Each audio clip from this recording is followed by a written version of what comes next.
अगर पिछला पार्ट नहीं देखा तो जाकर पहले वो देख लो। जैसा कि पिछले पार्ट में देखा था कि चांगसुई रेनर को पेड़ से लटका कर चली गई थी, जिससे आजाद होने के बाद उसकी फाइट चांगफेंग पवेलियन के लोगों के साथ में होती है, क्योंकि लिंग सी ने रेनर के ऊपर बाउंड्री रखी थी और उसे काफी ज्यादा पीटते हैं। इसलिए रेनर ने अपने मास्टर की स्वॉर्ड को बाहर निकाल लिया था और उन लोगों को वहाँ पर खत्म कर दिया था, जो देखकर लीडर वहाँ पर हैरान होता है। और इसके बाद आगे तो नेक्स्ट पार्ट की शुरुआत भी उसी जगह से होती है जहां रेनर उस लीडर के ऊपर अटैक करता है, लेकिन वो लीडर उसे वहां पर डॉज कर लेता है और फिर उन दोनों के बीच में वहां पर फाइट शुरू हो जाती है, जिसमें कि रेनर भारी पड़ता हुआ नजर आ रहा होता है। लेकिन अंत में वो लीडर जीत जाता है और उसे पेड़ से देकर मारता है, जिसके बाद वो रेनर की तरफ बढ़ने लगता है। लेकिन तभी रेनर की स्वॉर्ड उसे लेकर वहां से उड़ जाती है, जो देखकर वो लीडर उसके पीछे जाता है। और वहीं सैनसुई उन लोगों से बचकर भागते हुए सोचती है कि उस लड़के ने जो कुछ भी कहा था, ऐसा लगता है कि वो सब कुछ सच है। अगर मास्टर ने मुझे लोगों को मारने से ना मना किया होता तो मैं इन सभी की गर्दन को गाजर की तरह काट देती। और जब वो इसके बारे में सोच ही रही थी तभी रेनर उसके सामने आकर गिरता है,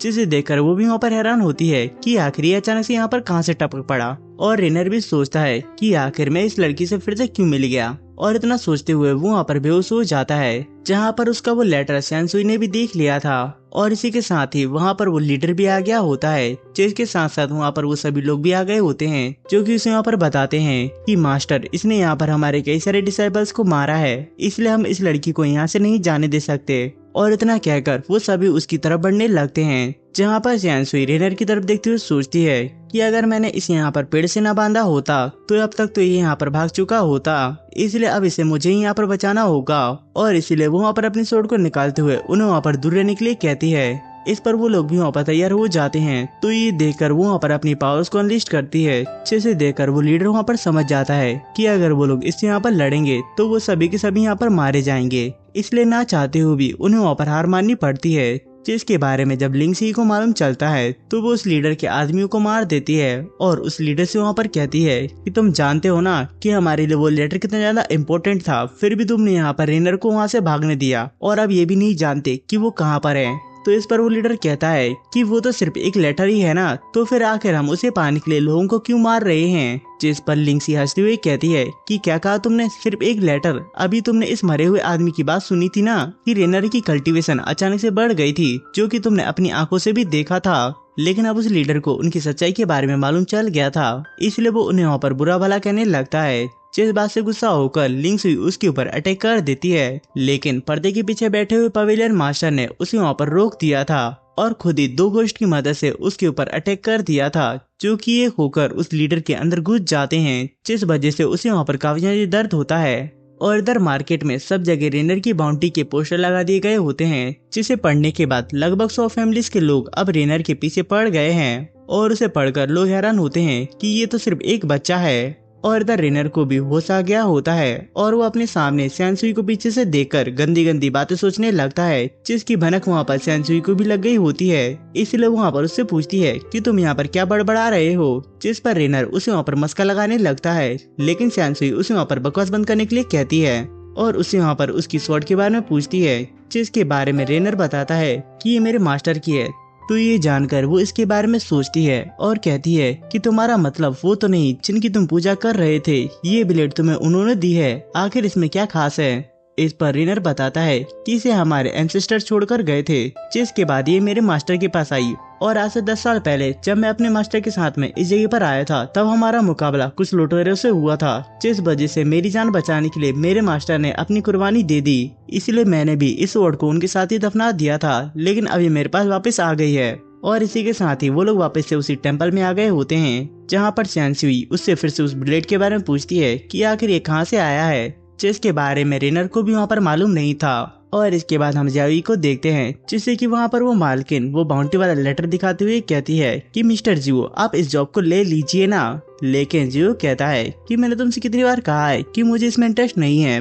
बल्कि तुम अच्छी तरीके से जानती हो कि मुझे किस चीज में इंटरेस्ट है, जिसके बारे में वो मालकिन अच्छी तरीके से जानती थी। इसलिए वो उसके पास में जाकर उसे वहाँ पर सताने लगती है, जिस वजह से वो भी वहाँ पर इसके लिए मान जाता है। और वो मालकिन वहाँ से जाते हुए बताती है कि एक पैसे वाला आदमी तुम्हारा इंतजार कर रहा है। और इसके बाद हमारा सीन वापस से उन दोनों के ऊपर ही आता है, जहाँ पर रेनर उसे अपने दूसरे मास्टर के बारे में बताता है कि वो काफी बुरा था, क्योंकि जब उसे मालूम चला कि मैं सेगन का डिसाइपल हूँ, तब से वो मुझसे पेड़ कटवाने लगा और खुद ऊपर बैठकर मेरे मजे लिया करता था, जिसकी वजह से एक दिन रेनर को वहाँ पर गुस्सा आ गया था, इसलिए वो उसके ऊपर अटैक कर देता है। लेकिन मास्टर 2 पीनट्स को उसकी नाक के अंदर घुसेड़ देता है, जिसकी वजह से वो नीचे आकर गिरता है और इसके बाद मास्टर नीचे आकर उसे वहाँ पर चढ़ाने लगता है। लेकिन तभी रेनर ने वहाँ पर चीख दिया था, जिसकी वजह से वो पीनट्स उसके मुंह के अंदर चले जाते हैं, इसलिए मास्टर उसे वहाँ पर पनिश करने के लिए उसके पीछे भागता है। लेकिन रेनर ने उस आधे कटे हुए ट्री को उसके ऊपर ही गिरा दिया था, जिस वजह से वो उसके नीचे दब गया होता है, जो देखकर रेनर को भी वहाँ पर काफी मजा आता है। और इस बारे में सोचकर बड़ा वाला रेनर भी जोर जोर से हंस रहा था, जो कि शांसुई को काफी अजीब लगता है। और इसके बाद उन दोनों के बीच में थोड़ी और बातें होती हैं, जहाँ पर शांसुई पूछती है कि क्या तुम्हें उनकी याद आती है। इस पर रेनर कहता है कि शायद, लेकिन फिलहाल मुझे उनके दिए हुए काम को पूरा करना है। और वो उस लेटर को ढूंढने लगता है जो कि शांसुई के पास में होता है, और वो उसे दिखाते हुए कहती है कि क्या तुम इसे यहाँ पर ढूंढ रहे हो। तो ये देखकर वो उसे वहाँ पर लेने के लिए जाता है, लेकिन शांसुई उसे वहाँ पर सामने से हटा देती है, जिसकी वजह से उसका हाथ स्लिप होकर कहीं और ही पहुँच गया था, जिस पर शांसुई उसे वहाँ पर एक जोर से थप्पड़ मारती है और फिर उस लेटर को लेकर वहाँ से भागने लगती है, जो देखकर रेनर भी उसके पीछे भागता है उस लेटर को लेने के लिए। लेकिन सीना चपटी में वो लेटर वहाँ पर ओपन हो गया था और रेनर उस लेटर के अंदर पहुँच जाता है, जहाँ पर उसे सामने कई सारी मार्शल आर्ट्स की टेक्निक दिखाई देती हैं, जो कि रेनर की बॉडी के अंदर जाने लगी थी, जिसकी वजह से उसे वहाँ पर काफी ज्यादा पेन होता है। लेकिन अब इसके बाद से उसकी बॉडी स्वॉर्ड की तरह मजबूत हो चुकी है और नॉर्मल लोगों से काफी ज्यादा पावरफुल भी हो गई है। और जिस दिन वो इसमें महारत हासिल कर लेगा, उस दिन से ये वर्ल्ड उसके लिए सिर्फ एक कागज की तरह हो जाएगा। और तभी उसके सामने एक स्पिरिट एनर्जी से बना हुआ बंदा आ गया था, जो कि उसके ऊपर अटैक करता है। लेकिन रियल वर्ल्ड में वो शांसुई होती है, जो कि उसकी तरफ बढ़ रही थी। तभी रेनर अपनी स्वॉर्ड की पावर्स को एक्टिवेट करते हुए उसके ऊपर अटैक करता है, जिसकी वजह से वो वहाँ पर इंजर्ड हो गई थी। और वो उसे यहाँ पर पूछती है कि तुम ये क्या कर रहे हो। लेकिन रेनर होश में नहीं था, उसे तो अपने सामने स्प्लिट बॉडी दिखाई दे रही होती है, जिसकी वजह से वो फिर से उसके ऊपर हमला करने के लिए आता है। लेकिन शांसुई उससे बचते हुए उसके ऊपर अटैक करती है, जिसकी वजह से उसकी स्वॉर्ड वहाँ पर उसके हाथ से छूट गई थी। लेकिन वो अभी भी वहाँ पर होश में नहीं आया था, इसलिए वो उसके ऊपर कंटिन्यूसली अटैक किया जा रहा होता है, जहाँ उस लेटर की वजह से उसके नॉर्मल से अटैक भी स्वॉर्ड की तरह मजबूत हो गए थे, जिसे देखकर शांसुई भी वहाँ पर हैरान होती है। और उसे वहाँ पर एक रस्सी दिखाई देती है, जिसका इस्तेमाल करते हुए उसने वहाँ पर रेनर को बांध दिया था। और इसी के साथ ही हमारे ये वाला वीडियो यहीं पर ही खत्म होता है। तो मिलते हैं नेक्स्ट वाले वीडियो में, तब तक के लिए बाय बाय और अपना ख्याल रखो।